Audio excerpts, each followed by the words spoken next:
যুক্তরাষ্ট্র ও ইসরায়েলের যৌথ হামলায় ইরানের সর্বোচ্চ নেতা আয়াতুল্লাহ আলী খামেনি নিহত হয়েছেন। কিন্তু সুরক্ষিত ভবনেও কিভাবে নিহত হলেন তিনি?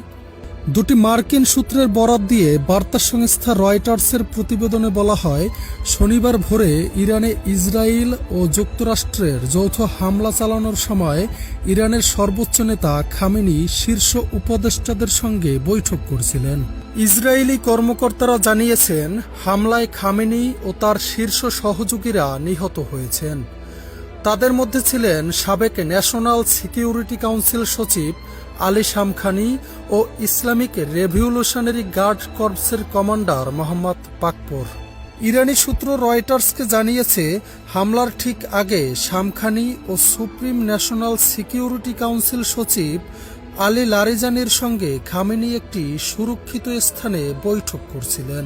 শনিবার ইরানের সর্বোচ্চ নেতা আয়াতুল্লাহ আলী খামেনির বাসভবনের স্যাটেলাইটের ছবি প্রকাশ করেছিল আল জাজিরা। স্যাটেলাইটে প্রকাশিত ছবিতে দেখা গেছে, খামেনির প্রাসাদটি ধসে পড়েছে। এটির চারপাশ কালো হয়ে গেছে।